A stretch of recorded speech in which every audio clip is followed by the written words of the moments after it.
In this video, we want to find the amplitude and period of each of the functions given below without having to graph them.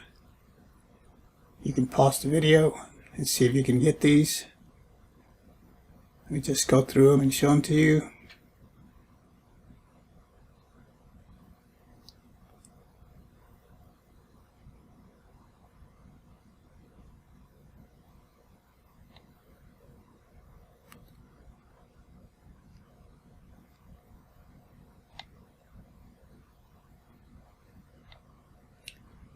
So there's 4 of them.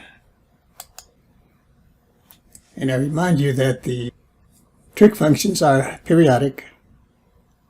The sine, the cosine, the secant, and the cosecant are periodic with period 2 pi, or if you're talking about degrees, 360. That means the graph repeats every interval of 2 pi, or 360 in either direction, left to the right or to the left. The tangent and the cotangent are also periodic. The period for them, for those functions, is pi. Now the cosine and the sine do have an amplitude. So if you have your function in this format, the absolute value of A is going to equal your amplitude. That tells you how far up the function's going to go and how far below it's going to go. So the function will basically stay between, or the graph I should say, will stay between the absolute value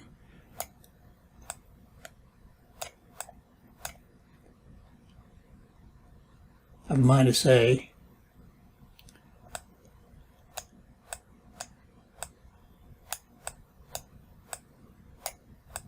and the absolute value of A.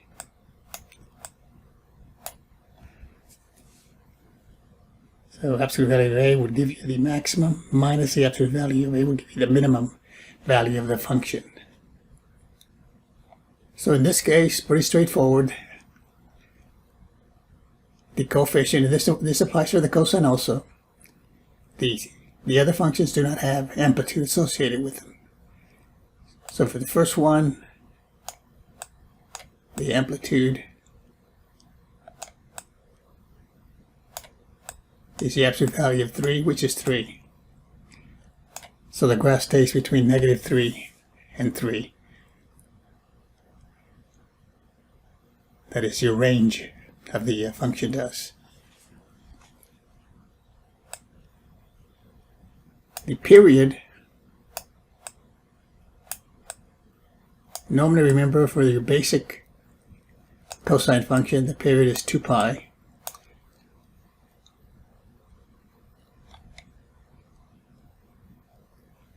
If you have your function in this format, the period would be 2 pi divided by b.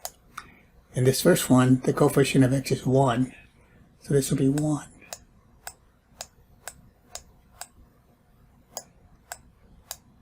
So this one's still going to have a period of 2 pi. Normally your maximum is 1, your minimum is -1. In this case, because of the coefficient 3 here, goes to -1, or -3 and 3. Now for the next one, we have y equal -1 sine of 1/2 x. So the amplitude is just the absolute value of this coefficient A, which is 1. And the period, that one's going to change.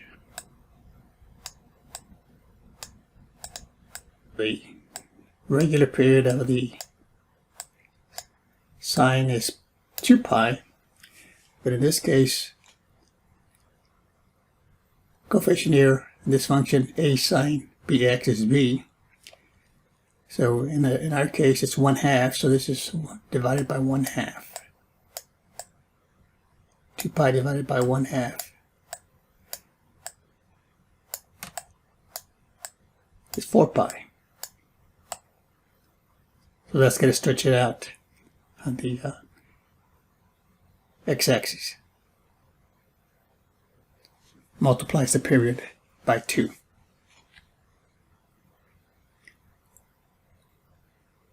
Okay, again, we have a sine function here, y equals 3 sine of pi x. Also remember, if you're doing graphs on your graphing calculator, make sure you know what the calculator set. So in this one, you don't want to have it set to degrees because you have a pi there. But here we're just looking at the amplitude, period.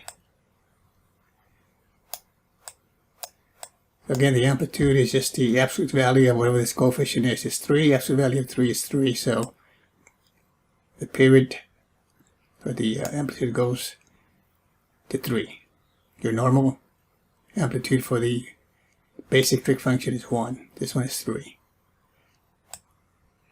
And the period is the period of the function. The normal period is 2 pi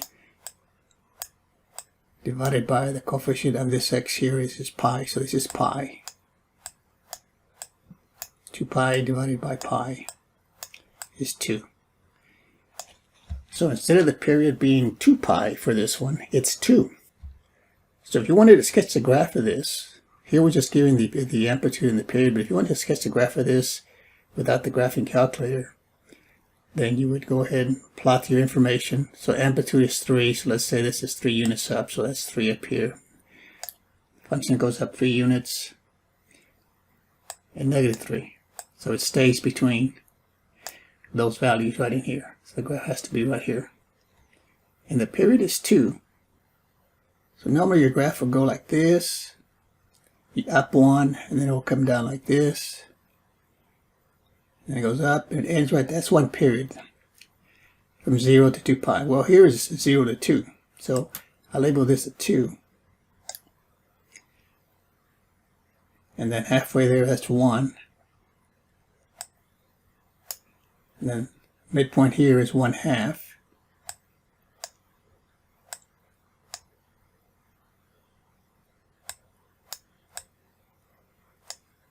And the midpoint on this one over here is 3/2.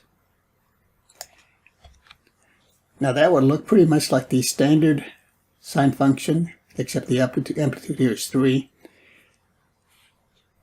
But these would be all pi. Pi over 2, 3 pi over 2, and 2 pi.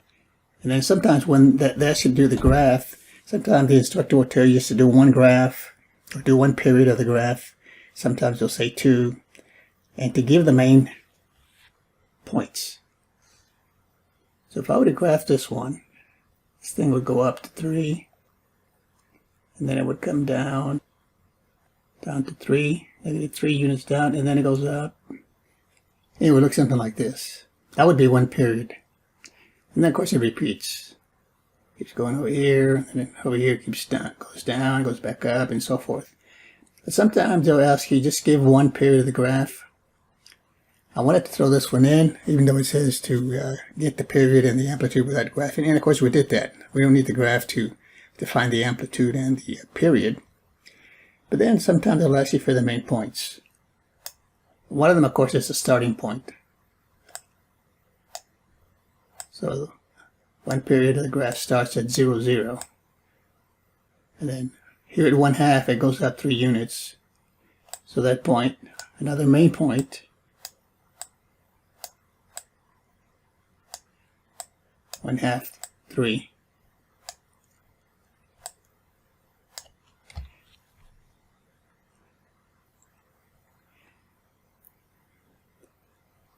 And then this point right here, where it crosses the axis, that's at 1, 1, 0.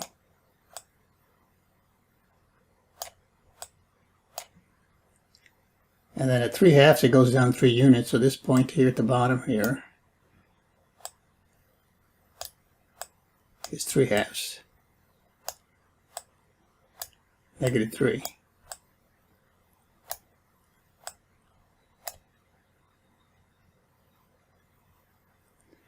And then of course the end point right here, it ends at 2, 0. And they're usually asking for the, if you're doing one period, the main 5. So where it starts, here it's at 0, 0. And if we go just one period, it ends at 2, 0. And then in between here at 1/2, it reaches a high of 3. At 1, 0, it crosses the x-axis, that's a intercept. In 3/2, it goes down 3 units, that's another main point. 3/2 and -3. And then it ends at 2, 0. So usually you have 5 main points if you're dealing with the sine or the cosine. Okay, let's look at the last one. Now these types of graphs here, of course, if you were to graph it, they don't have a phase shift. Something else to consider also, but here we're just going very basic. Amplitude for this one, absolute value of 9/5, of course it's 9/5. The period, 2 pi.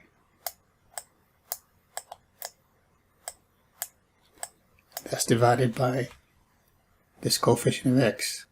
Now you can ignore the negative there or take the absolute value. Because remember, the cosine function is even. So the cosine of a negative 3 pi over 2x is the same thing as the cosine of a positive 3 pi over 2x. Let's just divide this then by the value of b, which in this case is 3 pi over 2. This will equal 2.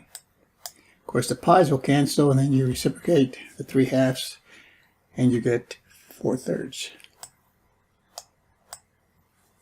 If you were to graph it, and then the length of the period is 4/3, so the last point would be from 0 to, and you got 4/3. Thanks for watching. We'll see you next time.